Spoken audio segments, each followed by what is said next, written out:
सरस्वती नमस्तुभ्यं वरदे कामरूपिणी विद्यारंभं करिष्यामि सिद्धिर्भवतु मे सदा। द्वादशांग जिनवानी माता की जय।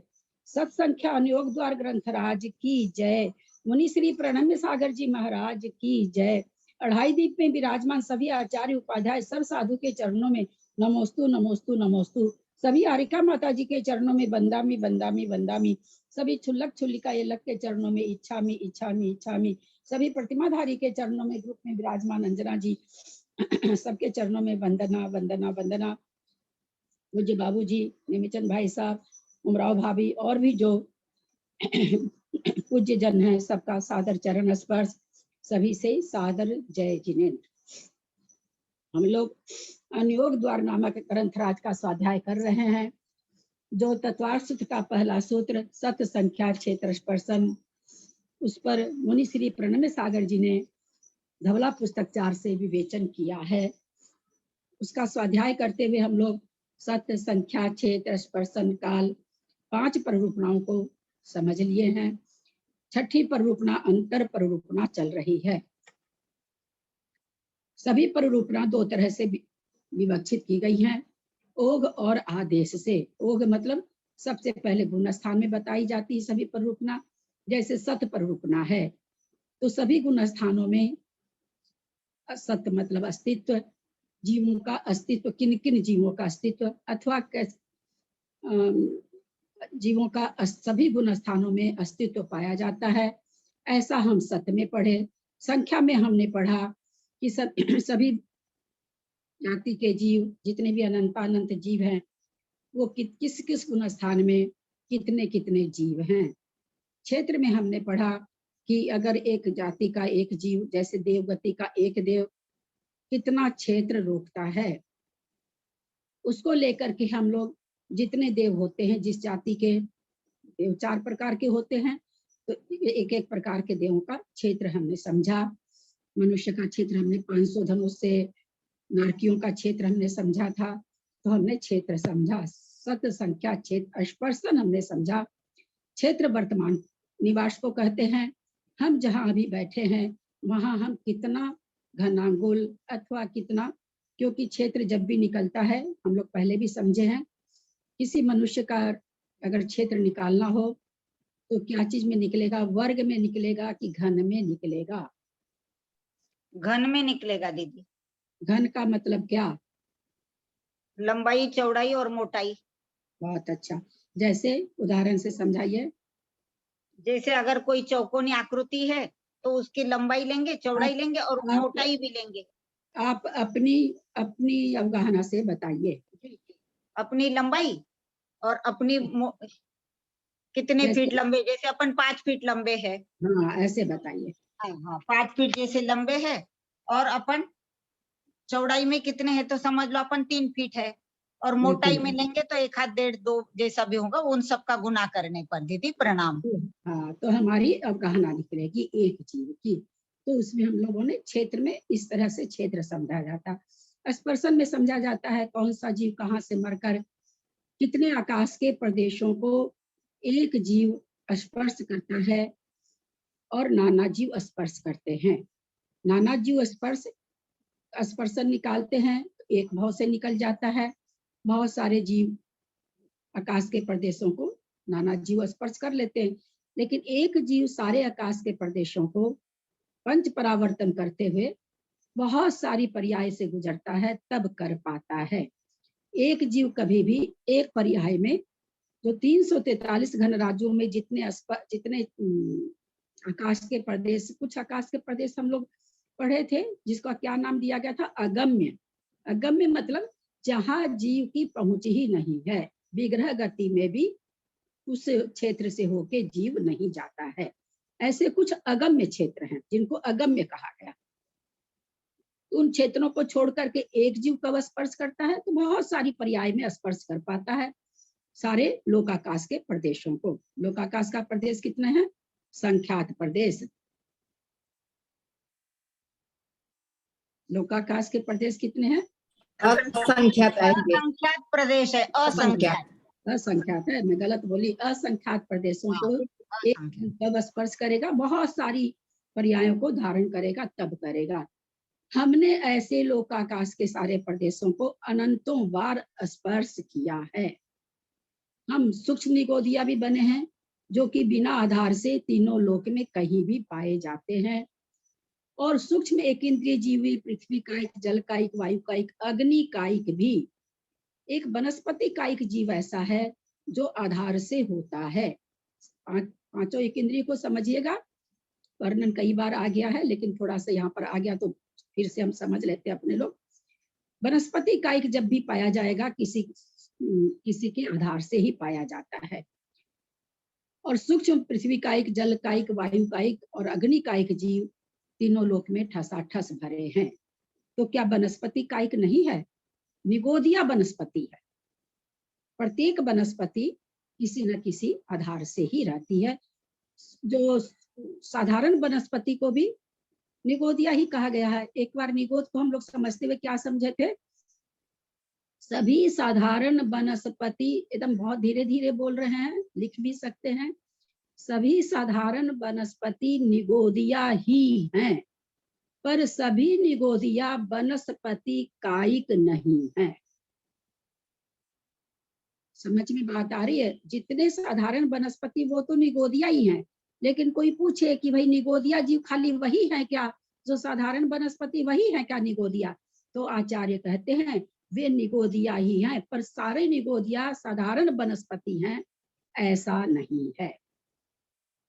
ऐसे निगोदिया जीव के बारे में सब जगह जो तीनों लोक में ठसाठस भरे हैं, हमने भी अनंत बार उस पर्याय को पाया है। और अभी भी सम्यक दर्शन नहीं होगा तो कुछ भी नहीं पता है कि कहाँ जाएंगे, क्या पाएंगे, किसी का भी कुछ भी। सम्यक दर्शन होने के बाद भी द्वितीयोपशम चढ़ने वाला जीव, जैसे बहुत बार ये बात आती है, कहाँ पड़े हैं और कितने पड़े हैं? 2 बार उपशम चढ़ा हुआ जीव, नेचुरली मनुष्य चढ़ेगा। 2 बार उपशम चढ़े हुए मुनि महाराज कितनी संख्या में कहाँ पड़े हैं? निगोद में पड़े हैं, अनंत संख्या निगोद में पड़े हैं। अनंत तो मनुष्य नहीं होते, जैसे वैसे तो मनुष्य तो यही होते हैं, संख्यात ही होते हैं, लेकिन असंख्यात कहते हैं वो संग्रह की अपेक्षा से कि जा जाके वहां पड़े। तो निगोद पर्याय में 2 बार उपशम श्रेणी चढ़े हुए जीव असंख्यात हैं। हम अपनी अपनी भूमिका समझ लें कि हम किस पर घमंड करें, किस पर मद करें, तो इस तरह की जीव के परिणामों की परिणति हो जाती है। अब हम लोग आगे चलते हैं। यहाँ तक में हम लोगों ने एक सिद्धांत मन में बना लिया होगा, यूं तो 33 सागर की आयु ही होती है, 33 सागर वाले स्वर्ग की, किसकी? सर्वार्थ सिद्धि की। वहां न कम है न ज्यादा है। फिर वहां से एक समय पहले च्युत कराया जा रहा है। क्यों करवाया जा रहा है? क्योंकि यहाँ पर ला करके जब उत्कृष्ट अंतर निकालना होता है तो आचार्य उसको एक समय पहले इसलिए च्युत करा देते हैं कि जो एक समय पहले आता है उसका नियम नहीं है कि वर्ष पृथकत्व के पहले सकल संयम धारण करे। इसका मतलब हम क्या समझें? नियम नहीं है सकल संयम धारण करे, तो क्या एकांत से ऐसा कहें क्या कि जो एक समय पहले च्युत हो जाता है 33 सागर की आयु में से, वो करेगा ही नहीं, वर्ष पृथकत्व समय रहने तक करेगा ही नहीं? क्या एकांत से ऐसा नियम बन जाता है क्या? नहीं, ऐसा नियम नहीं बनता, वो कर भी सकता है, नहीं भी कर सकता है। हाँ, ऐसा है कि वो ले सकता है इतना, मतलब वर्ष पृथकत्व अंतर मुहूर्त पहले सकल संयम को ले सकता है। हम ऐसा नहीं निकालेंगे कि एक समय पहले जो च्युत हो गया वो तो पूरा पूर्व कोटि पृथकत्व तो 5वें गुण स्थान अथवा 4थे गुण स्थान में ही रहेगा, जब अंतर्मुहूर्त बचेगा तब ही संयम लेगा, ऐसा नहीं। लेकिन हाँ, जो 33 सागर की आयु पूरी करके आता है वहां एकांत से नियम है कि वर्ष पृथकत्व के पहले उसको संयम धारण करना ही होगा। तो हम लोग फिर कह दें तो बुद्धि पूर्वक होता है, नहीं, वो वैसा ही परिणाम उसके अपने आप स्वतः ही हो जाते। इतने ऊंचे स्थान से च्युत होकर के आता है, पूरी 33 सागर की आयु भोग करके आता है, तदभव मोक्षगामी है, तो स्वतः ही उसके परिणाम हो जाते हैं। ऐसा नहीं कि कोई बुद्धिपूर्वक सोचता है कि मैं तो 33 सागर की आयु पूरी करके आया हूँ, अब क्या उसको अपनी आयु पता है? क्या उसको आयु थोड़ी पता है। लेकिन वो परिणामों की विचित्रता देखिए। कई बार हम कहते हैं ना कि क्षेत्र नहीं प्रभावित करता, यहाँ कौन प्रभावित कर रहा है? क्षेत्र प्रभावित कर रहा है ना। सर्वार्थ सिद्धि क्षेत्र से आया है, वो क्षेत्र उस पर इतना हावी है, या कहिए वो क्षेत्र उसके परिणामों पर इतना असर डाल रहा है कि स्वतः ही वो वर्ष पृथकत्व के पहले संयम धारण हो जाएगा। उसको थोड़ी पता है कि मेरा वर्ष पृथकत्व बचा है, या मैं 33 सागर की आयु भोग करके आया हूँ, ये सब उसको तो पता है नहीं। किसी अवधि ज्ञानी को जाकर के पूछे तो अलग बात है। तो यहाँ पर हम लोग ये सब, जहां पर भी कोई चीज बताई जाती है, कुछ चीजें तो एकांत से हो जाती है। जैसे यहाँ पर ये एकांत से हो गया कि जो 33 सागर की आयु भोग करके आएगा वो नियम से वर्ष पृथकत्व के पहले संयमी हो जाएगा, ये एकांत से नियम हो गया। लेकिन जो एक समय की आयु कम लेकर के आएगा, वो अंतर्मुक्त पहले ही सकल संयम को धारण करेगा, ये नियम नहीं होगा। वो उतना काल बिता सकता है, अंतर्मुक्त बचेगा। तो यहाँ इसमें नियम नहीं है, लेकिन उस वाले कथन में नियम है। क्यों ये, इसको आप और मेरी बात समझिएगा, मैंने कहीं ऐसा खुलासा पढ़ा नहीं है, क्योंकि ये लॉजिक बैठती है ना। लॉजिक बैठाने की कोशिश करते हैं तो लगता है कि जब हम लॉजिक बैठाते हैं, कोई किसी सिद्धांत में बाधा नहीं आनी चाहिए। अगर बाधा नहीं आ, क्योंकि आचार्य कितना लिखेंगे या मुनि महाराज भी कितना समझाएंगे, इतना हर बात को इतना लंबा लंबा खींच के समझाएंगे, तो पता चलेगा कि हम लोगों ने तो ग्रंथ को छुआ ही नहीं, डर के मारे कि बहुत मोटा है। तो ये अपन लॉजिक लगाना सीखें, लॉजिक में खुद स्वयं लगाना सीखें कि कोई सिद्धांत, जितना हम सिद्धांत जानते हैं, हमने धवला जी नहीं पढ़ा है, हमने भी क्या नाम सठखंडागम नहीं पढ़ा, हो सकता वहां कट रहा हो ये, लेकिन हमको जितना क्षयोपम है, उस क्षयोपम से हमको लॉजिक लगाना चाहिए कि भाई ये सिद्धांत कहीं बाधा तो नहीं आ रहा है ना। अगर बाधित नहीं है तो वो लॉजिक फिर अपने अपने ज्ञान के सीमित तक तो ठीक है। बाकी हमसे ऊंचे ज्ञानी मुनि महाराज लोग सठखंडागम पढ़ने वाले, उसमें विशेष तो होगा ही, इतना बड़ा ग्रंथ है तो विशेष होगा, तो वहां हम लोग नहीं जाते हैं। तो हमारे ज्ञान तक अगर हम किसी चीज की व्याख्या कर रहे हैं और बाधा नहीं पहुंच रही है, तो हमको दोष नहीं लग रहा, क्योंकि हमको जितना ज्ञान है उतना ही तो हम बता पाएंगे ना। तो इसलिए लेकिन लॉजिक हमेशा लगाना चाहिए कि सिद्धांत, हम जितना सिद्धांत जान रहे हैं उसमें बाधा नहीं पहुंच रही है ना। अब सबको याद हो गया होगा, एक समय कम का 33 सागर पूरी आयु करने का, दोनों सिद्धांत सबको को अच्छी तरह से याद हो गया होगा। अब हम लोग आगे चलते हैं। Page number 220। दीदी प्रणाम। यदि अंतर्मुहूर्त पहले वो आता है तो? हाँ, अंतर्मुहूर्त पहले नहीं, अंतर्मुहूर्त कम की आयु नहीं है। पांचों अनुत्तर में, जैसे 4 अनुत्तर जो है, वहां भी क्या आयु है? 33 सागर से एक समय कम की है। अंतर्मुहूर्त कम नहीं है वहां पर आयु, है ना। एक समय कम की आयु, अंतर्मुहूर्त कम है ही नहीं आयु, पूरी 33 सागर करके ही पूरी उतरता है। अब यहाँ पर जो अंतर पर रूपणा बता रहे हैं, वहां एक समय कम बता रहे हैं। अब वीरसेनाचार्य भाई चलती हुई बानी आई है परंपरा से, जबकि 33 सागर की आयु जो सर्वार्थ सिद्धि की आयु है, वहां तो जघन्य आयु है भी नहीं। 4 अनुत्तर में तो है एक समय कम की, वहां तो है भी नहीं। लेकिन अच्छा, फिर भाई आप 4 अनुत्तर से करवा दो, आप सर्वार्थ सिद्धि से क्यों ला रहे हैं? तो क्योंकि विजयादिशु द्विचरमा हम लोग जानते हैं, विजय आदि से आने वाले फिर उसको एक बार स्वर्ग जाना पड़ सकता है। यहाँ पर उनको 33 सागर ही घटाना है, मात्र उतना ही घटेगा, तो उनको सर्वार्थ सिद्धि से लाना पड़ रहा है। अब सर्वार्थ सिद्धि से गिरने वाला एक समय पहले आता है क्या, ये हम लोगों के पास कोई इसका मतलब जो लिखा है उस प्रमाण से हम जान रहे हैं कि एक समय पहले आके उत्कृष्ट अंतर निकलेगा। अब आता है कि नहीं आता है, ये मतलब अपने को कहीं से नहीं समझ मिला है, लिख रहे हैं वीरसेनाचार्य का कथन लिख रहे हैं, तो आता होगा तभी ये लॉजिक बना है, ये सिद्धांत बना है। वैसे वहां की आयु तो 33 सागर ही है।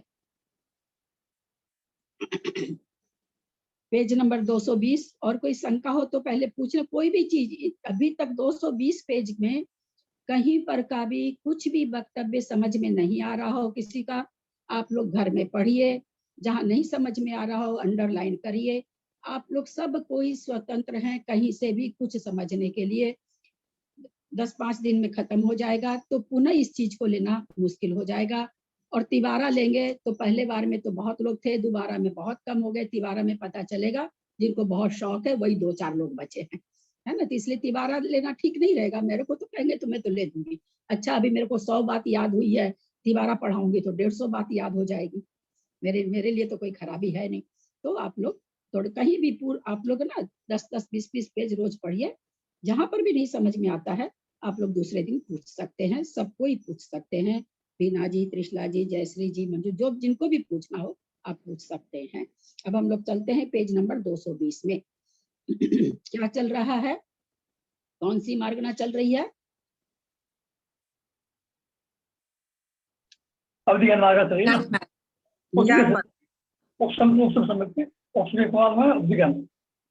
हाँ, ज्ञान मार्गना ज्ञान चल रही है। ज्ञान मार्गना में अवधि ज्ञान मार्गना चल रही है। अवधि ज्ञान मार्गना में गुण स्थान चल रहे हैं, है ना। तो चलिए अब अपने लोग ये क्या कह रहे हैं, एक जीव प्रति जघन्य न अंतर्मूर्त। 4 उपसमकों का हो गया। चारों उपसमकों में नाना जीव की अपेक्षा बताइए। चारों उपसमकों में नाना जीव की अपेक्षा बता दिया गया है। अब एक जीव का हो गया था क्या, ये हो गया था ना? कल हो गया था ये। हाँ ये हो गया था। हाँ कल हो गया था ये। आगे ये 221 पे था कल। हाँ 221 पे था, ये 120/16। हाँ अच्छा ठीक है। चतुर्नाम उपशम श्रेणी हो गई। अब छपट एक बार 120/15 में जहाँ 33 तक आयु लिखे हैं वहाँ 1 में कम जरूर नहीं है ना, वहाँ 33 तक आयु वाले आ सकते हैं। 120/15 का एक्सप्लेनेशन नहीं हुआ है। एक बार है ना, थोड़ा सा सबको म्यूट कर लेंगे तो एक एक की आवाज सुनेगी, ऐसे आवाज नहीं सुन रही है। 120 से पढ़िए, अच्छा रहेगा। एक मिनट पंखा बंद कर, पंखा बंद कर दो। हाँ अब बोलिए बाबूजी, पंखा से आवाज नहीं आ रही थी। 120/15 अच्छा रहेगा, थोड़ा फुल हो जाएगा। 120/15 फिर से पढ़ू ये कह रहे हैं? हाँ हाँ ठीक है बाबूजी, ठीक है। और भी कहीं का भी पीछे का बाबूजी आप भी देखिएगा, कहीं का भी कुछ समझना हो आप लोग थोड़ा सा करिए, 10-10, 20-20 पेज पढ़िए, है ना। क्योंकि तिबारा नहीं, कहीं भी कुछ समझना हो आप लोग अंडरलाइन लगा के रखेंगे और अपने लोग इसके खत्म होने पर भी कहेंगे तो 2-4 दिन तक आप लोग धीरे धीरे पढ़िए। कहीं नहीं समझ में आएगा तो अपन 2-4-5 दिन उस सब्जेक्ट को, चुने हुए सब्जेक्ट को ले लेंगे, पूरा बुक नहीं लेकर के। तो आप लोग पढ़िए 10-10, 15-15 पेज। जहां नहीं समझ में आता है आप लोग पूछने की कोशिश करिए। 120/15 ले रहे हैं, हिंदी ले रहे हैं उसकी।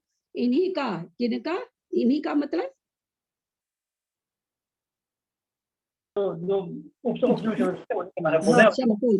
उपसमकों का बता रहे हैं। बहुत अच्छा। इन्हीं का एक जीव की अपेक्षा यानी चारों उपसमकों का 8, 9, 10, 11 उत्कृष्ट अंतर 66 सागर है। मोह की 28 प्रकृतियों की सत्ता वाला कोई जीव पूर्व कोटि की आयु वाला मनुष्य हुआ। 8 वर्ष होकर वेदक सम्यक अप्रमत गुण स्थान एक साथ प्राप्त किया। 8 प्रमत अप्रमत होकर सहस्र बार उपसम श्रेणी के योग्य अप्रमत गुण स्थान हुआ। ये क्या मतलब हुआ? उपसम श्रेणी के योग्य अप्रमत गुण स्थान हुआ। ये कौन सा, ये कौन कैसा है भाई? उपसम श्रेणी के योग्य कौन सा अप्रमत कैसा हुआ ये? ये ना सातों गुण स्थान द्वितीय उपसम। ठीक, बहुत अच्छा। सातिशय प्रमत का दूसरा नाम क्या है? सातिशय। हाँ सातिशय प्रमत। अधकरण, अधकरण, अध प्रवृत्त करण, अध प्रवृत्त करण इसी का नाम है। सातिशय अप्रमत का नाम अध प्रवृत्त करण है। यहाँ से श्रेणी शुरू हो, करण परिणाम शुरू हो गए तब वो ऊपर ही चढ़ेगा। अपूर्व करण में आया, अनिवृत्ति करण में आया, सूक्ष्म सांप्राय में आया, उपशांत कषाय में आया। सब एक एक अंतर्मूर्त लिखा हुआ है। 4, 3, 4, 5 ये जो लिखे हुए हैं ये अंतर्मूर्त के लिए लिखे हुए हैं। पुनः सूक्ष्म सांप्राय में आया, फिर अनिवृत्ति करण में, फिर अपूर्व करण में, तथा नीचे गिरकर अंतर को प्राप्त हुआ। अंतर प्रारंभ हुआ। किसका अंतर निकाल रहे हैं? उपशमक श्रेणी का उपसम, 8वें गुण स्थान का एक जीव के प्रति उपसम 8वें गुण स्थान का, 9वें का, 10वें का, 11वें का अंतर निकाल रहे हैं।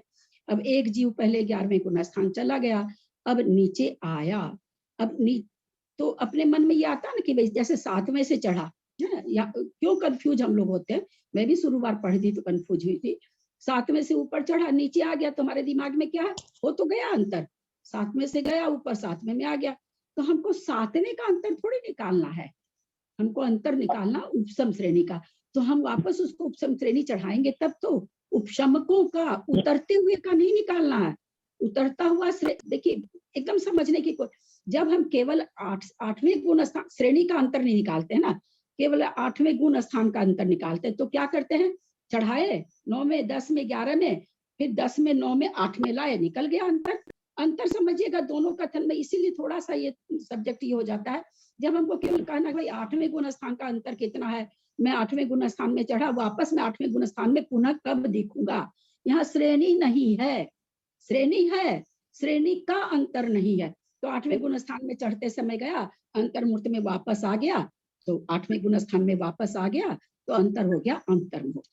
यहाँ क्या कह रहे हैं, उपसम श्रेणी का उपशमक का अंतर, तो यहाँ ऊपर ले जाके नीचे लाए, वापस 7वें में लाएंगे, अब वो वापस जब चढ़े तब वो कहलाएगा, तब वो उपसम श्रेणी के गुण स्थान कहलाएंगे। ये दोनों में अंतर है, वो गुण स्थान का अंतर है, प्रॉपर एक गुण स्थान का अंतर है। यहाँ उपसमक श्रेणी चढ़ते हुए उपसम श्रेणी का अंतर निकाला जा रहा है, हर गुण स्थान का। ये दोनों अंतर समझ के रखेंगे। नीचे गिरकर अंतर प्रारंभ हुआ, नहीं तो अंतर तो खत्म कर देना चाहिए था, लेकिन क्या करें, अंतर प्रारंभ हुआ।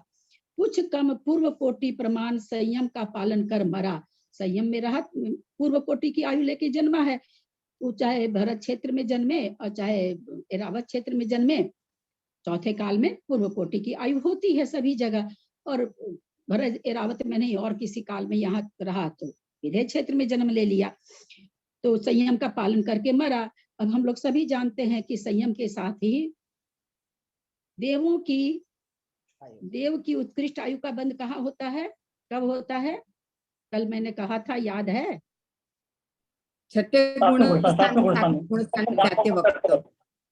अब हमको ये बताइए, एक चीज पूछ रहे हैं, बहुत डिस्टर्ब होता है, भाजी दाई वाई इतना बेल देती है। अब थोड़ा सा चिंतन करिए आप लोग, ऐसा क्यों कह रहे हैं?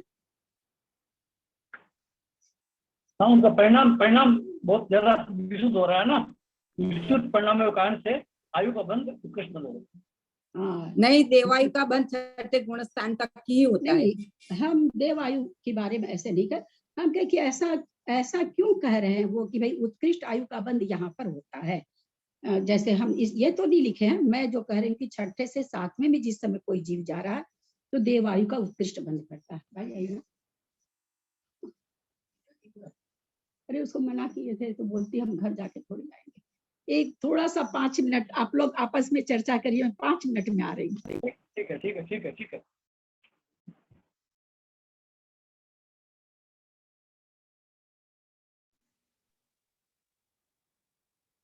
देवायु का उत्कृष्ट बंध छठे गुण स्थान में कहा ना पारसमल जी, बाबूजी?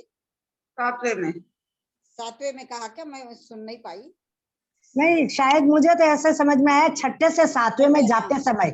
हाँ, मतलब से 7वें में जाते समय, छठे के अंत समय में, और 7वें में जाता है तो छठे में, क्योंकि देवायु की उत्कृष्ट बंध तो छठे गुण स्थान तक ही है, फिर बंदी स्थिति छठे में है तो आगे बंद नहीं होगा देवायु का। तो छठे के लास्ट में हो गया, एकदम लास्ट में जब जाता है तो लास्ट शुरू में लगा लीजिए, छठे के लास्ट में, एक ही बात, आखिरी समय उसका पहला समय। उत्कृष्ट परिणाम होंगे ना दीदी, उस समय उसके उत्कृष्ट परिणाम होंगे, वो ऊपर चढ़ रहा है तो इसलिए अभिशुद्ध से परिणाम होंगे करण करने के लिए। जी जी, बिल्कुल सही जय श्री दीदी, बिल्कुल सही।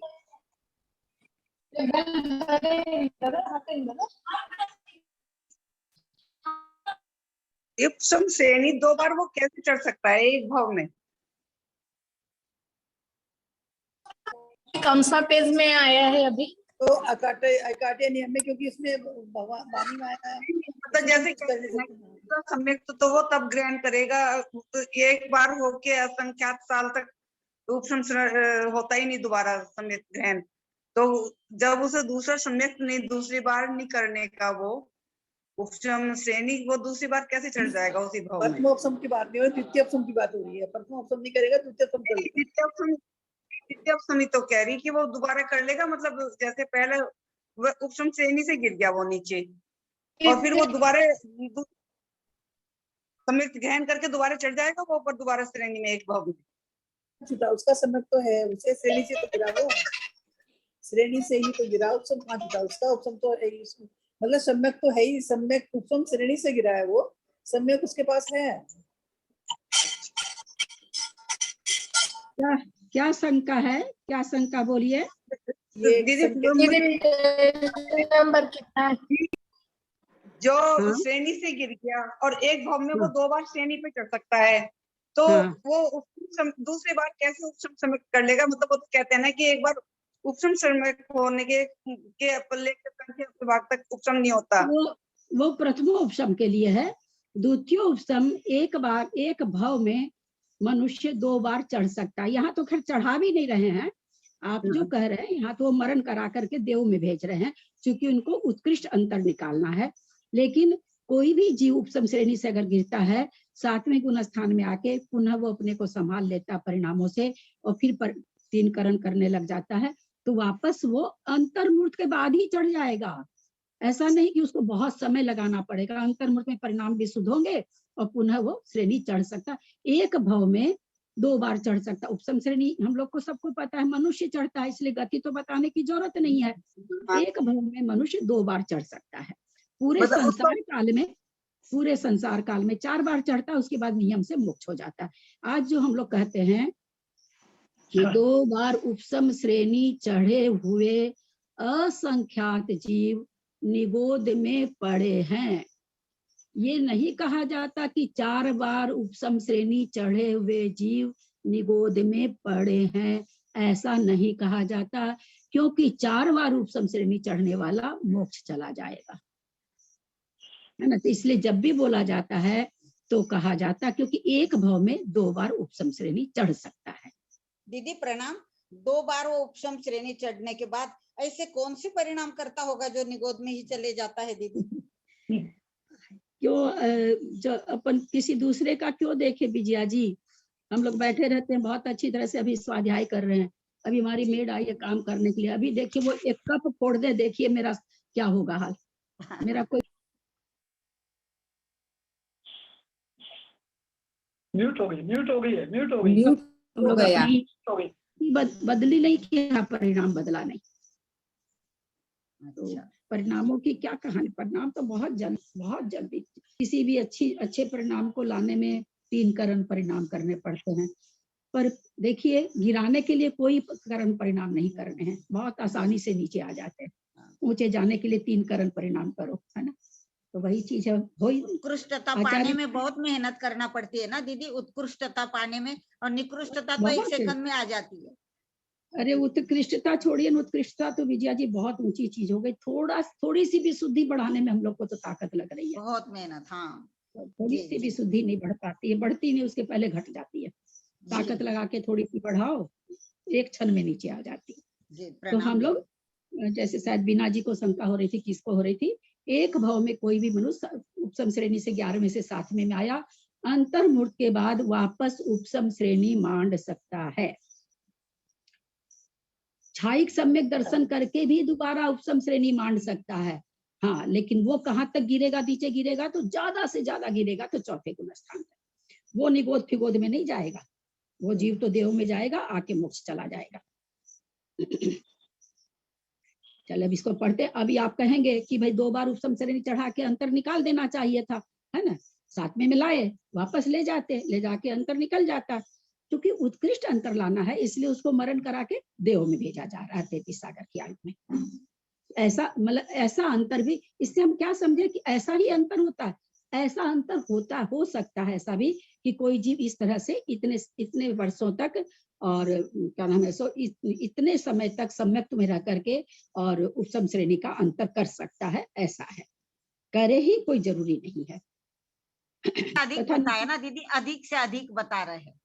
हाँ, कि किसी के हाँ। साथ ऐसा हुआ, परिणामों में कुछ हुआ, परिणाम ऐसे होते रहे, तो वो अधिक से अधिक इतने समय तक रह सकता हाँ, है, हाँ, इतने ठीक समय है। के बाद प्राप्त कर सकता है, इतने समय तक रह सकता है, इतने समय के बाद प्राप्त कर सकता है। दोनों में क्या अंतर हुआ? जैसे अभी मेरे मुंह से तो निकल गया था इतने समय तक रह सकता है, दोनों में क्या अंतर है? दोनों क्या इतने, हाँ, दोनों में अंतर ये है कि इस समय तक बिना उपशम चढ़े रह सकता है और इतने समय बाद उपशम को प्राप्त कर सकता है। हाँ, तो वो कौन सी प्ररूपणा कहलाएगी? इतने समय तक रह सकता है, ये किस प्ररूपणा में आएगा? ये तो उपशम, ये अंतर में, अंतर प्ररूपणा में तो नहीं आएगा वो। अंतर में तो अगर उपशम आ जाता तो अंतर प्ररूपणा में आता। ये कौन सी प्ररूपणा में आएगा? आप लोग बताइए। काल सारी प्ररूपणा में। काल परूपणा। काल प्ररूपणा। बहुत अच्छा। काल प्ररूपणा में, काल प्ररूपणा हमको क्या बताती है कि भाई हम अगर सम्यक दृष्टि बन गए कितने समय तक रह सकते हैं। अगर अब मान लीजिए कि हम भव्य हैं तो कितने समय तक हम मिथ्या दृष्टि में वापस मिथ्यात्व में चले गए तो कितना दिन रह सकते हैं। चौथा गुण स्थान कोई प्राप्त करता है, पांचवा, तो इन सब का अधिक से अधिक कितना काल है, कितना काल का मतलब बता रहे हैं। हाँ। अच्छा, ठीक है, कितने काल तक रहना कहलाएगा काल प्ररूपणा। और किसी चीज का छूट जाना, पुनः मिलना, ये जो पुनः मिलना होगा वो कहलाएगा अंतर प्ररूपणा। ठीक है, समझ में आ रही है बात? आगे चलते हैं अपने लोग। संयम का परिपालन कर मरा, 33 सागर आयु वाला देव हुआ, फिर पूर्व कोटि वाला मनुष्य हुआ, छायिक सम्यक धारण कर संयम धारण कर मरा, 33 सागर आयु वाला देव हुआ, पुनः पूर्व कोटि की आयु वाला मनुष्य हुआ। यथा सही 33 सागर वाला आयु में 33 सागर की जो आयु दिए हैं पहले वाला हाँ, में, वहां पर हाँ, एक से कम खाने की जरूरत नहीं है ना। हाँ, पहले यहाँ 33 सागर आयु वाला हाँ, देव हुआ, हाँ, हाँ, हाँ, यहाँ पर बाबूजी उसको कम 33 करने की सागर जरूरत नहीं है ना। हाँ, फिर पूर्व कोटि वाला मनुष्य हुआ, छायिक सम्यक को धारण कर संयम धारण कर मरा, 33 सागर वाला देव हुआ। आप क्या कहना चाह रहे हैं? नहीं, पहले वाला में जो देवायु पाया प्राप्त किया है उसमें एक समय की कम करने की जरूरत नहीं है क्योंकि वो श्रेणी से नहीं रहा। हाँ, यहाँ पर वो अभी ये श्रेणी चढ़ा करके मरण कराए, 33 सागर की आयु पूरी करके फिर नीचे आया, है ना। हाँ। फिर पूर्व कोटि की आयु पाया, फिर 33 सागर भेज दिया, क्योंकि अनुत्तर की कहाँ भेजेंगे? ये बार बार 33 सागर की दो आयु में दो बार कहाँ भेजेंगे? अनुत्तर में भेजेंगे, ठीक है। हाँ, अनुत्तर वाले, अनुत्तर में। हाँ, अगर 33 सागर वाली में भेज रहे हैं तो 4 जो अनुत्तर वहां भेजेंगे, क्योंकि सर्वार्थ सिद्धि वाला तो दोबारा जन्म जाता नहीं है। तो यहाँ पर वही, क्योंकि इनको तो उत्कृष्ट अंतर बताना है, तो ये दोबारा कहाँ भेजेंगे? विजयादिशु में, विजय, वैजयंत, जयंत, अपराजित जो 4 है उसमें भेजेंगे। यथा यथा यथा संयम रहकर अंतर्मुक्त जीवन शेष रहने पर अपूर्व करण गुणस्थान हुआ, अंतर प्राप्त हुआ। ये जो दोबारा जो मर रहा है, दोबारा जो आ रहा है उसमें वो एक समय कम पहले आएगा, क्योंकि अंतर्मूर्त बाद में शेष रहने पर ही वो कर रहा है। पूर्व कोटि, देखिए यहाँ पर है ना बाबूजी, पुनः पूर्व कोटि की आयु वाला मनुष्य है ना। फिर कहते यथा समय संयमी हुआ। इसमें अच्छा देखिए और बताएं, इसमें यथा संयमी होने से तो मार्गना बनी हुई है ना, 7वें गुण स्थान में। पूर्व कोटि पृथकत्व के पहले 7वें गुण स्थान में आ गया, 7वें से 6ठे झूलता रहा। लेकिन उपसम श्रेणी का काल निकालना है तो 8वें में ये नहीं भेजेंगे, अंतर्मूर्त पहले भेज रहे हैं 8वें में। समझ में आया यहाँ पर क्या कर रहे हैं? यहाँ पर एक समय कम में नहीं बुला रहे हैं कि एक समय पहले हुआ, 33 सागर की पूरी आयु करके च्युत हुआ, तो लिख क्या दिया इन्होंने? यथा समय संयमी हुआ, यानी वर्ष पृथकत्व का जो कह रहे हैं हमने पहले बताया है, उस समय उसने संयम को धारण कर लिया। अंतर हम किसका निकाल रहे हैं? एक जीव उपसम श्रेणी कब चढ़ेगा, क्योंकि उपसम श्रेणी का निकाल रहे हैं, इसे 7वें गुण स्थान में पहले पहुंचा दिए तो अंतर में कोई फर्क नहीं पड़ा। हम उपसम श्रेणी कब प्राप्त करा रहे हैं मुनि महाराज? जब अंतर्मूर्त शेष बचा है तब। सकल संयमी बना दिए, सकल संयमी में रह रहे हैं, लेकिन अंतर्मूर्त के पहले वो 8वें गुण स्थान में जाएगा, तब वो अंतर वैसा का वैसा बैठ जाएगा। अंतर्मूर्त दीदी यानी इसकी आयु पूर्ण करने का क्या? हाँ, आयु पूर्ण का। जब छठे सातवें गुण स्थान का अंतर निकालते हैं, देखिए और खुलासा करें हम लोग, समझे। जहां पर छठे सातवें गुण स्थान का अंतर निकाला था, वहां तो उनको एक समय पहले च्युत करवा के आयु अंतर्मूर्त शेष रही, तब सकल संयम को धारण कराया है। समझिएगा, क्योंकि किसका निकालना था अंतर? छठे सातवें का निकालना था। और यहाँ छठे सातवें का अंतर नहीं निकालना है, यहाँ 8, 9, 10, 11 का अंतर निकालना है। तो ये क्या, ये एक समय पहले च्युत नहीं करवा रहे हैं, पूरी 33 सागर की आयु पूरी करके आया, वर्ष पृथक का तो बाकी था, मुनि बन गया, रहो मुनि बन के। श्रेणी नहीं मंडवाएंगे अभी, श्रेणी कब मंडवाएंगे? जब अंतर्मूर्त शेष रहेगा तब। समझ रहे हैं? दोनों भी अच्छा समझ रहे हैं क्या मैं जो समझाना चाह रही हूँ? जैसे पहले वाले में, इसके पहले के व्याख्यान में एक समय कम के पहले च्युत करवा रहे हैं, 33 सागर से लिखा है ना, एक समय कम 33 सागर की आयु भोग करके आया। वहां एक समय कम क्यों किया? क्योंकि छठे सातवें गुण स्थान का अंतर निकालना था। तो छठे सातवें गुण स्थान का अंतर निकालना है। अब 33 सागर पूरी करके कोई देव आया, मनुष्य हुआ, तो उसको फिर वर्ष पृथकत्व के पहले संयम धारण करना पड़ेगा। संयम धारण करना पड़ेगा तो छठा सातवां गुण स्थान हो गया, तो वर्ष पृथकत्व अंतर कम हो गया। तो उस अंतर को बढ़ाने के लिए क्या कर रहे हैं? एक समय पहले च्युत करवा रहे हैं। जो एक समय पहले च्युत होता है, वो जीवन के अंत में अंतर्मूर्त जब बचता है, तब सकल संयम को धारण करके मोक्ष जा सकता है। इतना काल वो इसमें बिता सकता है चौथे पांचवें गुण स्थान में, लेकिन उसके बाद वो ये कर लेगा। तो यही अंतर है बस। यहाँ पर वो जरूरत नहीं थी, इसलिए एक समय पहले इन्होंने च्युत नहीं करवाया। बात समझ रहे हैं ना क्या अंतर है? छठा सातवां प्राप्त करके पूर्व कोटि रहेंगे वो। जो 33 सागर से देव आकर के मनुष्य बना, वो छठा सातवां गुण स्थान घूमते रहे, प्रेम से रहे ना पूर्व कोटि आयु तक, कोई फर्क नहीं पड़ा। 8वां गुण स्थान कब प्राप्त करेगा? जब अंतर्मूर्त बचेगा तब। तो पहले वाले में छठा सातवां गुण स्थान का अंतर था, इसलिए उन्होंने एक समय पहले च्युत करवाया। यहाँ 4 उपशमक का अंतर है। उपशमक तो उपशम श्रेणी चढ़ेगा तब होगा, मुनि बनने में कोई हर्जा नहीं है। कितने मुनि हैं अभी हमारे देश में? हम तो नहीं मालूम है, शायद कितना 1100 की कितना बोलते हैं। तो उपशम श्रेणी थोड़ी कोई चढ़ रहे हैं तो है छठे सातवें गुण स्थान में है। तो इसलिए यहाँ पर एक समय पहले नहीं कराया। और क्या लिखा, कितना सुंदर लिखा, यहाँ एक ही शब्द में कितनी बड़ी व्याख्या देखिए, 1, 2, 3, 4, 5, 6, नीचे से 7वीं लाइन, यथा समय संयमी हुआ, यानी वर्ष पृथकत्व के पहले संयमी हुआ, ये सॉरी हाँ, वर्ष पृथकत्व के पहले संयमी हो गया, क्योंकि 33 सागर की आयु करके आ रहा है। इसलिए यथा समय का क्या अर्थ निकलेगा? यथा समय का अर्थ पिछले जो समझाया है उससे निकला कि भाई ये 33 सागर आयु पूरी करके आया है, तो वर्ष पृथकत्व के पहले ये संयमी बन गया। यथा समय जो 33 सागर की आयु पूरी करके आता है, उसको नियम से वर्ष पृथकत्व के पहले संयम धारण हो जाता है।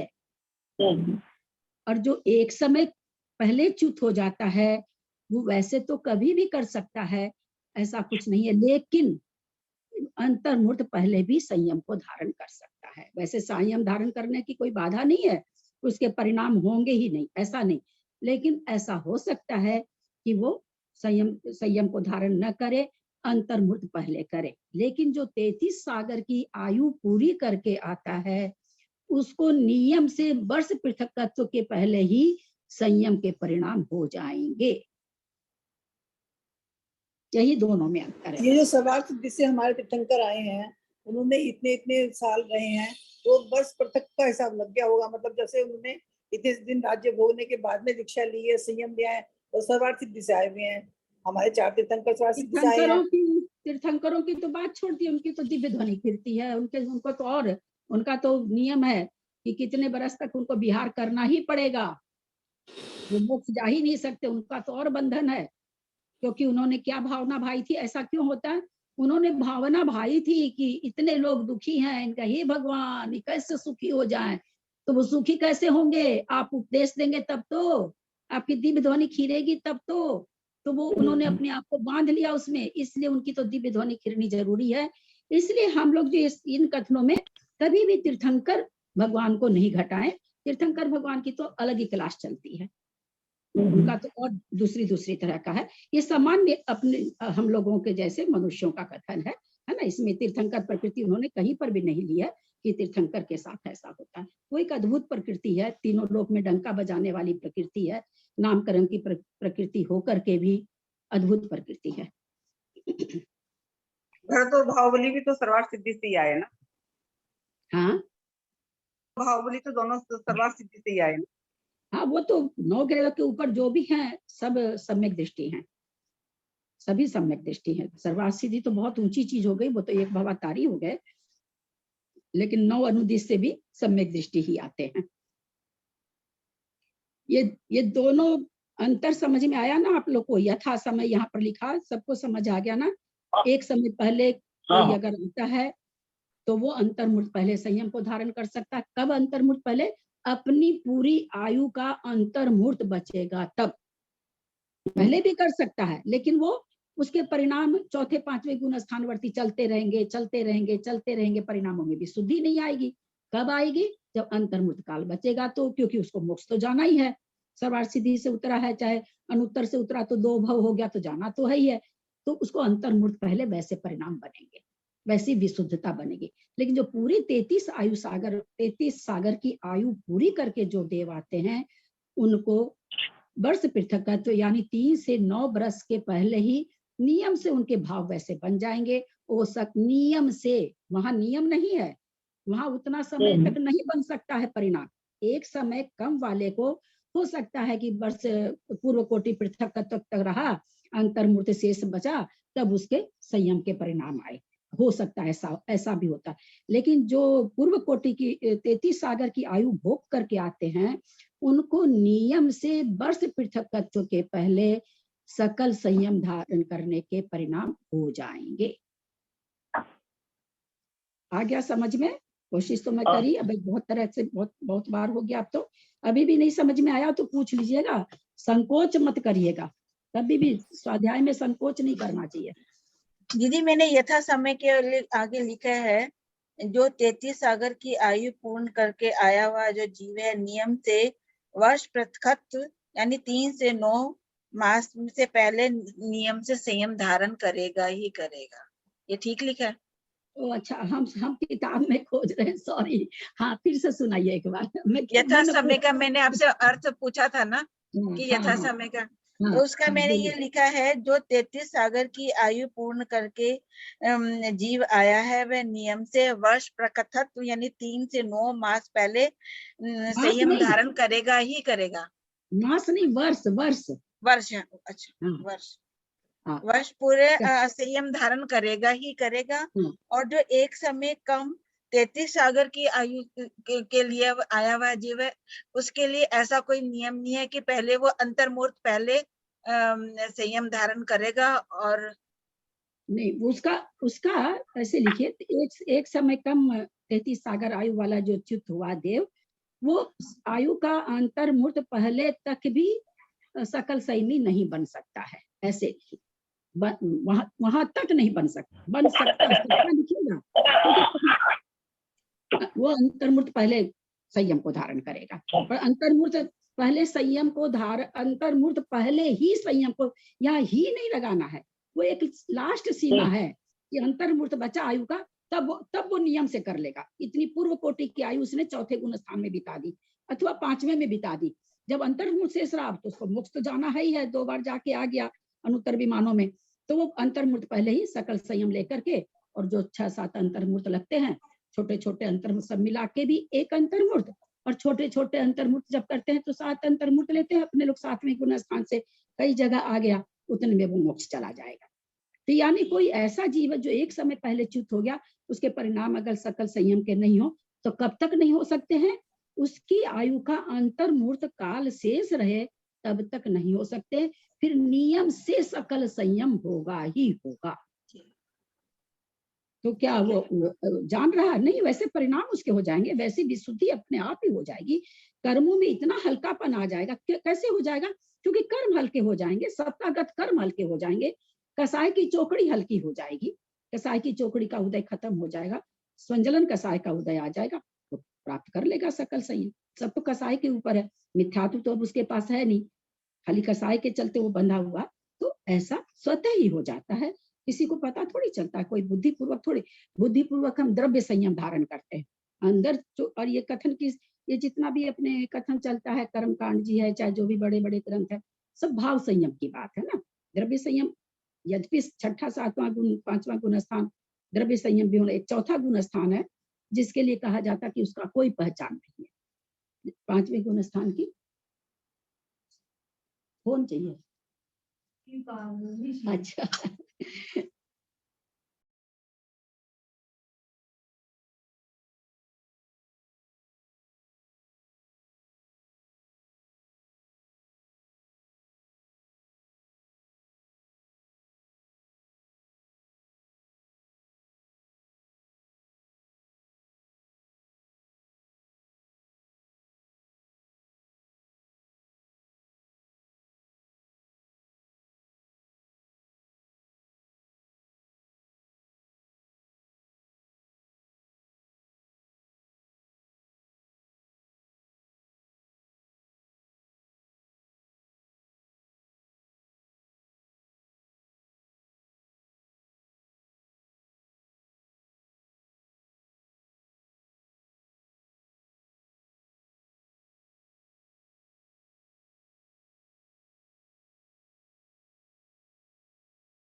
भाभी एक शंका और थी मुझे, कल से मैं सोच रही थी, हालांकि है तो मतलब हाँ। पुरुषोवाणी हाँ है नहीं तो नहीं, मतलब पूछिए, कोई भी शंका, कितनी भी हल्की भारी, सब पूछिए, शंका शंका मैं मत रखिए मन में।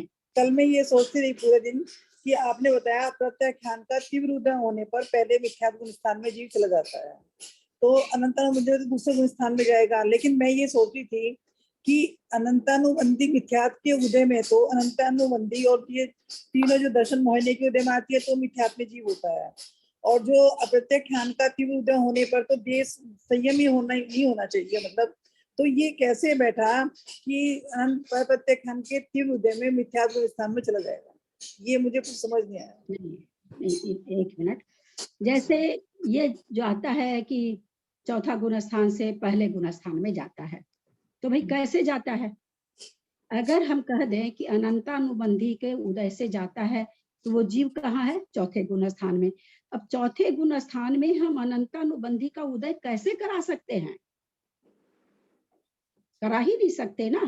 तो बोले भाई ऐसे जाता, तो बोले प्रत्याख्यान अप्रत्याख्यानावरण का मतलब इतना तीव्र उदय आता है, परिणामों में इतनी संकलेशता ला देता है, तो क्या होता है? जैसे भाई पत्थर के देवी देवता को मान लेना, इस तरह का किसी भी तरह का मिथ्यात, उसके मतलब मिथ्यात रूप परिणाम होते हैं, और साथ साथ में अनंतानुबंधी आ जाती है, क्योंकि इसने कोई ये तो किया नहीं है, विसंयोजना तो की नहीं है। विसंयोजना करता तब तो मिथ्यात्व में जाने के बाद एक आवली प्रमाण तक वहां जाके बांधता नया अनंतानुबंधी, तो नवक बंधा हुआ कर्म एक आवली प्रमाण उदय में नहीं आता है। तो इसीलिए कहा जाता कि विसंयोजना वाला जब पहले गुण स्थान में जाता है तो एक आवली प्रमाण उसको केवल मिथ्यात्व का उदय रहता है, अनंतानुबंधी का नहीं रहता है। नया बांधता है, वो नया बांधा हुआ कर्म एक आवली के बाद उदय में आता है, तब अनंतानुबंधी का पहले गुण स्थान में उदय आता है, और फिर सत्तागत जो कषाय रहती है, प्रदेश रहते, वो अनंतानुबंधी रूप बदलने लग जाते हैं। लेकिन एक आवली प्रमाण केवल, तो यहाँ विसंयोजन वाला तो है नहीं, जैसे हम लोग हैं, हम लोग को जरूरी तो कि विसंयोजन कर भी सकते हैं, हम लोग को पता थोड़ी चलता, आज हम लोग को भी हो सकता है कि शायद विसंयोजन हो रखी हो, हम लोग को थोड़ी पता चल रहा, क्योंकि ये विसंयोजन के लिए 3 करण परिणाम, कभी भी विशुद्धि कहीं पर भी बैठे हैं, अच्छे परिणाम लगा रखे हैं, तो इसको होने में कोई समय तो लगता नहीं है। 3 करण परिणाम कितने बार हो सकते हैं? पल्ले के असंख्यात में बार तो होता रहता होगा, बहुत बार होता होगा 3 करण परिणाम, जिनके परिणामों में विशुद्धि चलती होगी। तो वो जब आएगा पहले गुण स्थान में, तो आखिर में पहले गुण स्थान में जब तक नहीं भेजेंगे, तब तक अनंतानुबंधी का उदय कैसे कराएंगे? आप हमको बताइए, या कैसे बंद कराएंगे? पहले तो मिथ्यात्व भेजेंगे, तभी तो अनंतानुबंधी का उदय होगा, एक दूसरा गुण स्थान छोड़ करके, क्योंकि वो अनंतानुबंधी को दबा रखा, उसी के समय में उसमें आ जाता, तो वो तो गुणस्थान का, इसीलिए वो गुणस्थान बिल्कुल अलग कथन है, अलग नाम है, सब कुछ मतलब उसका एकदम अलग ही। जिस तरह से तीर्थंकरों की महिमा अलग है, उसी तरह दूसरे गुणस्थान भी थोड़ा विचित्र ही है। तो चौथे से पहले में आने के लिए कहा गया, भाई कैसे जाएगा ये जीव, आप कैसे भेज रहे हो? अनंतानुबंधी का उदय आया और पहले में चला गया। इसका मतलब तो ये हुआ कि चौथे में अनंतानुबंधी का उदय आ गया और पहले में आ गया। जब हम ये बोलेंगे कि अनंतानुबंधी का उदय आया और पहले में आ गया, यही तो बोलेंगे ना, तो इसका मतलब क्या निकला कि आपने चौथे में उदय कर लिया, आपका पहला गुणस्थान बन गया? नहीं, उसमें अप्रत्याख्यान वर्ण का तीव्र उदय आने का मतलब इतना संक्लेशित परिणाम हुआ, उस संक्लेश परिणाम में उसके परिणाम मिथ्यात्व रूप हो गए, और फिर वो मिथ्यात्व और अनंतानुबंधी एक साथ हो गया। लेकिन आया कब? अप्रत्याख्यान वर्ण के तीव्र उदय से नीचे गिरा, तब अनंतानुबंधी और मिथ्यात्व दोनों आ गया।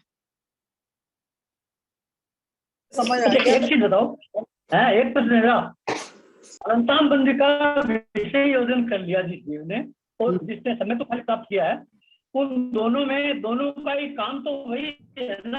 अप्रत्याख्यान वर्ण में जो उदय हो क्या आएगा, जो उसका अनंतानुबंधी का जो द्रव्य है वो अप्रत्याख्यान होकर के आएगा जब संगत में है। संयोजना और उपसर्ग में ये अंतर्भाव जी। 20 संयोजना में मान लीजिए कि अनंतानुबंधी के 500 प्रदेश हैं, वो 500 प्रदेश को 9 कसाय में बांट देता है। वही अनंतानुबंधी का 20 संयोजन होना ही अनंतानुबंधी का क्षय कहलाता है, क्योंकि कोई प्रदेश ही नहीं रहे सत्ता में। अब मान लीजिए जैसे आज हम लोग हैं, अभी मान लीजिए हम लोग चौथे गुण स्थान में हैं, और चौथे गुण स्थान में है, हमारा परिणाम अभी बहुत अच्छा हो रहा, अनंतानुबंधी का 20 संयोजन हो गया होगा। तो अगर ऐसा हो गया, हमारा प्रश्न दूसरा है, हमारा दूसरा है, मैं क्या कहता हूँ कि जैसे अनंतानुबंधी का विसंयोजन नहीं हुआ मेरे, मैं अभी संगत में हूँ, अनंतानुबंधी का विसंयोजन नहीं हुआ, और एक जीव है जिसका अनंतानुबंधी का विसंयोजन हो गया है, 2 अलग अलग जीव हो गए।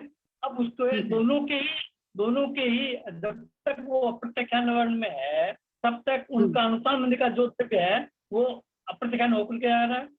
हाँ बिल्कुल नहीं, 20 संयोजना वाले का तो बाबूजी, 20 संयोजना वाले का तो उस रूप परिणति ही हो गया है ही नहीं, अनंतानुबंधी की सत्ता ही नहीं है। लेकिन हम लोग अगर ऐसे ही 20 संयोजन नहीं कर रखे हैं, चूंकि हमारा सम्यक्त रूप परिणाम चल रहा है, तो हमारे सत्ता में जैसे जो यह है ना, नल में, पाइप में जो पानी आया, वो नल में वहां पर अप्रत्याख्याना वर्ण है ना, नल में जो पानी है वो अनंतानुबंधी है, और नल से गिरते ही वो अप्रत्याख्याना वर्ण होके उदया में आ रहा। हम लोग का पानी नल में जो है वो बिल्कुल अनंतानुबंधी रूप है, लेकिन उदय में कैसे आ रही है? चूंकि हम चौथे गुण स्थानवर्ती हैं, तो अप्रत्याख्याना वर्ण होके उदय में आ रही है, जो नल में आ गया, और जो सत्ता में पड़ी अनंतानुबंधी वो हमारी वहां पर वैसे की वैसे पड़ी। ये तो हो गया हम लोगों के लिए। और जिसने 20 योजना कर ली, उसके पास जितना भी द्रव्य था, वो सारे द्रव्य को उसने 21 प्रकृतियों को बांट दिया। दोनों ही गिरेंगे अप्रत्याख्याना वर्ण के तीव्र उदय से पहले में। अंतर क्या होगा? दोनों ही गिरेंगे अप्रत्याख्याना वर्ण के तीव्र उदय से, क्योंकि उसने दबा रखी है, उसने 20 संयोजना कर दी है। अब पहले गुण स्थान में, पहले गुण स्थान जैसे ही मान लीजिए हम लोगों ने सदअवस्था रूप उपशम कर रखा है, तो जिस जीव ने, वो जैसे ही पहला गुण स्थान में गिरेगा अप्रत्याख्याना वर्ण के तीव्र उदय से, उसके मिथ्यात्व और अनंतानुबंधी एक साथ उदय में आ जाएगी। अच्छा, 20 संयोजना करके गया है, उसको एक मिथ्यात्व में जाएगा, अनंतानुबंधी का मिथ्यात्व के बल से बंद करेगा, एक आवली परमाण उदय में नहीं आएगी, केवल ये आएगा उदय मिथ्यात्व, और एक आवली परमाण में फिर वो जो बांधा है नया अनंतानुबंधी, वो उदय में आने लगेगा, और सत्ता गति जितना भी उसको द्रव्य दिया था 21 कसाय को, वो सारा वापस ले लेगा कि भैया दे दो, अब हम आ गए, मेरा द्रव्य दे दो। तो इसका मतलब ये हुआ कि हमारे, जब हम अभी चतुर्थ गुणस्थान में है, तब तक हमको दोनों में कोई डिफरेंस नहीं है, खाली प्रथम गुणस्थान में जाए तो हमको डिफरेंस होगा। हाँ, कोई डिफरेंस नहीं है। और उल्टे कहिए कि बिल्कुल, क्योंकि वो उसने क्षय कर दिया, विसंयोजन वाले ने, हमने उपशम कर रखा, और हम लोग जानते हैं कि उपशम और क्षय एक बराबर है। जब तक उपशम वाले नितारे हुए पानी में कोई कंकड़ नहीं डालता है, तब तक वो पानी भी एकदम वैसा ही साफ है जैसा साफ पानी है। बस वो साफ पानी जल्दी से गंदा नहीं होगा, और ये जरा सा भी परिणाम में बिगड़ा नहीं कि खत्म हो जाएगा। बस इतना ही दोनों में अंतर है, विसंयोजन उपशम में। भाव जी मैं कोशिश करती हूँ, फिर भी मैं जिनवानी माँ से भी क्षमा मांगती हूँ, आप लोगों से भी। लॉजिक लग कहीं भाव जी इतना लिखा हुआ तो मिलता नहीं है, बस वो लॉजिक से मैं चीजों को करती हूँ। भाव जी कहीं कुछ गलती हो तो आप लोग सबको ही क्षमा करेगा, जिनवानी माँ सबसे पहले क्षमा करेगी। प्रणाम दीदी। ऐसा भी हो सकता है न, जब चौथे गुण स्थान वाले को तीव्र अप्रत्याख्यान कस्य का उदय आता है, तो पहले तो वो साथ ही से मिथ्यात्व में आएगा ना, फिर मिथ्यात्व को, क्योंकि साथ ही से मिथ्यात्व में आएगा नहीं। साथ ही से नहीं, साथ ही से मिथ्यात्व। हाँ। एक मिनट मैं समझ गई। एक बात ध्यान रखिएगा, नीचे सम्यक्त से मिथ्यात्व में जाने वाले की संज्ञा सातिशय मिथ्यात्व नहीं है। मिथ्यात्व से सम्यक्त के सम्मुख जो होता है उसका नाम सातिशय प्रमत है, सातिशय मिथ्यात्व है। जिस तरह से ऊपर गिरता हुआ उपसम श्रेणी से, उसका नाम सातिशय अप्रमत नहीं है ना। सातिशय तो तब लगेगा ना कि अब अतिशय होने वाला है, वो नीचे गिर रहा, वो तो गड्ढे में गिरने वाला, उसमें उसको क्या सातिशय कहा जाएगा, है ना। तो ये अंतर समझे, जिस समय सम्यक्त को प्राप्त करने वाला है उसके पहले की भूमिका सातिशय मिथ्यात्व है ना, गिरने वाले की नहीं है। बहुत अच्छा प्रश्न आपका, बहुत सुंदर प्रश्न। समझ आ गया, इसमें समझ में आ गया। बस मैं तो ये समझूं कि मतलब मिथ्यात्व आने के लिए प्रत्याख्यान का तीव्र निमित्त कारण बन गया, और उसकी वजह से ही जो है मिथ्यात्व नीचे इतना गिर गया कि उसको जो है अनंत अनुबंधी, मिथ्यात्व उदय में आने के बाद में अनंत अनुबंधी आ गया। तुरंत अनंत अनुबंधी को उपशमित तो कर रखा था, वो कैसे उदय में आई, वो यही चीज यहाँ पर समझाना चाह रहे हैं कि वो कैसे उदय में आई। वो जैसे ये पाइप है ना, ये पूरा क्या हमारे मिथ्यात्व उदय में आ गया, मिथ्यात्व में हम आ गए, तो ये पानी भरा हुआ था अनंतानुबंधी का, यहाँ आकर के अप्रत्याख्यानावरण होकर उदय आ रहा था। चौथे में तेरा अप्रत्याख्यानावरण का तीव्र उदय आया, उसमें आ गया। अब ये अनंतानुबंधी का द्रव्य यहाँ तक था, यहाँ उदय में आ रहा, यहाँ एक परमाणु छोड़ करके, एक प्रदेश मतलब कर्म परमाणु को छोड़ करके ऊपर वाला परमाणु अनंतानुबंधी का, हम जैसे इसमें आए वो उसी समय उसका स्तुबुक संक्रमण हो गया। स्तुबुक संक्रमण होके वो अप्रत्याख्यानावरण का जो परमाणु था वो अनंतानुबंधी रूप होकर के उदय में आ गया। एक समय का भी अंतर नहीं पड़ा। मिथ्यात्व के बस से वो नीचे अप्रत्याख्यानावरण वाला था, वो क्या हो गया, अनंतानुबंधी रूप हो गया तुरंत। और फिर अब ये बात समझ में आई है कि कैसे बदला संक्रमण के कारण। ठीक है, ये मैं कल पूरे दिन सोचती रही। बाबूजी कुछ दिन पहले, कुछ साल पहले कह सकते हैं, 2.5 साल से तो कहीं जा ही नहीं रहे थे।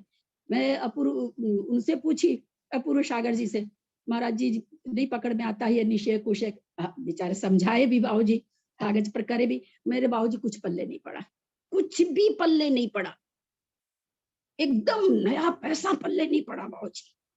जब मैं खुद आके उसको चित्र के द्वारा, चिंतन के द्वारा जब करी हूँ, तब मेरे समझ में आया। क्योंकि मतलब चारों महाराज से हम बहुत ज्यादा शंका नहीं कर सकते बाबूजी, महाराज जी अपनी चर्या में रहते हैं, उनको थोड़ा सा पूछ लेते, ज्यादा नहीं पूछ सकते।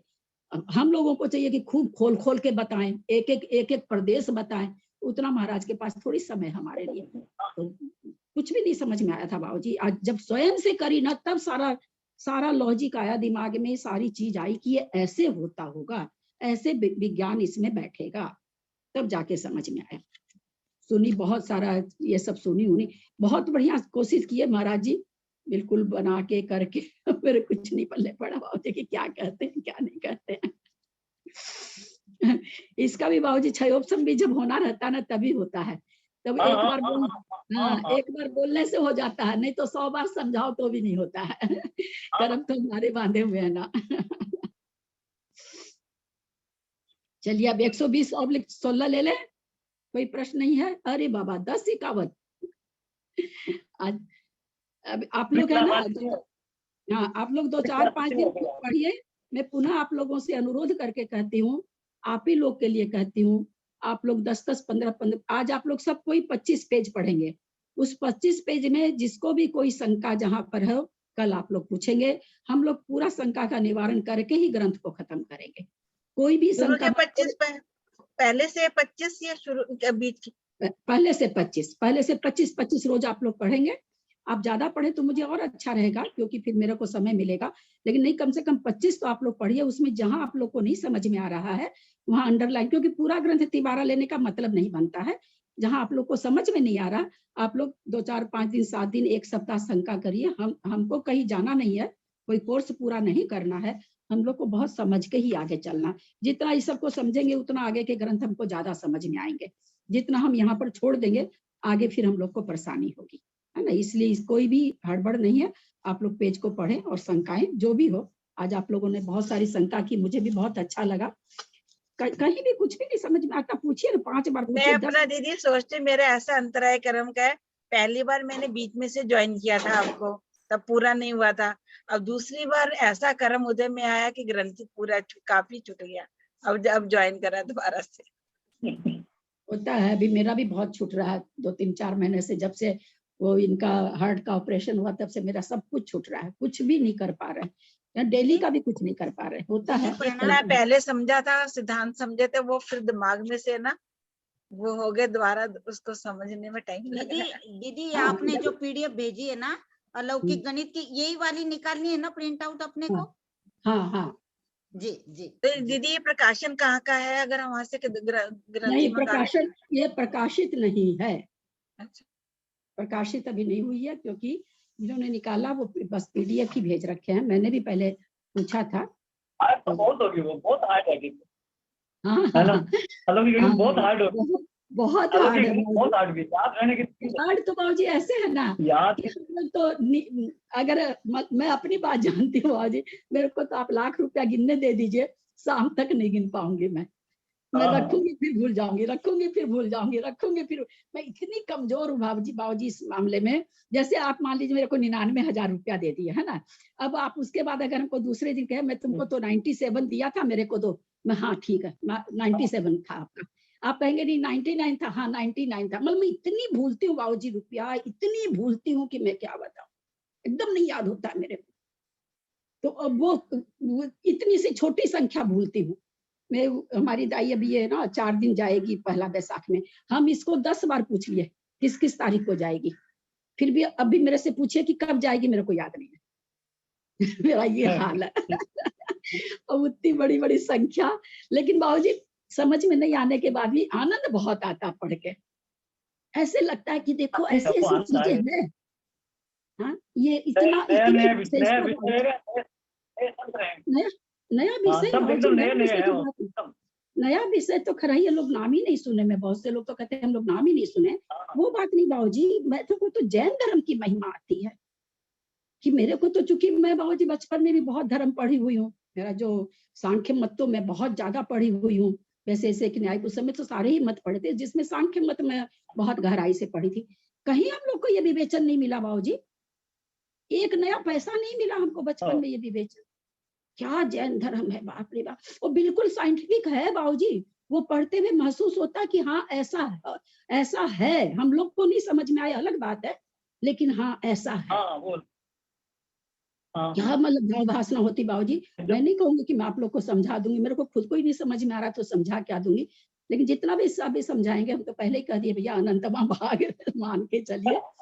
उतना ही कम से कम हम लोग भाव भाषणा शब्दों को तो जानेंगे कि ऐसे ऐसे शब्द होते हैं। वर्गशला का अर्धछेद जानते ही, नाम ही नहीं सुना हुआ। वर्गशला का अर्धछेद का नाम ही नहीं सुना था जब तक मैंने अलौकिक गणित नहीं पढ़ी। आया था कर्मकांड जी में आया था, तो व्हाट्सएप पर पढ़ाते थे, देख के लिख देते थे, समझ में आया तो, नहीं आया तो उसको कोई पढ़ाना थोड़ी कहलाता है। तो वही चीज है कि ऐसे तो ऐसा नहीं कि हम वर्गशला का समझ जाएंगे, अर्धछेद समझ जाएंगे, कृति समझ जाएंगे, अकृति समझ जाएंगे, हम समझेंगे। लेकिन जो संख्या है वो हम नहीं समझ पाएंगे, क्योंकि वो है ही, वो तो वैसे भी अवधि ज्ञानी का विषय है, फिर केवल ज्ञान का विषय है, और मति श्रुत ज्ञान का विषय भी है। तो ऊंचे ऊंचे मति श्रुत ज्ञान का, हमारे जैसे मति श्रुत ज्ञान का थोड़ी है।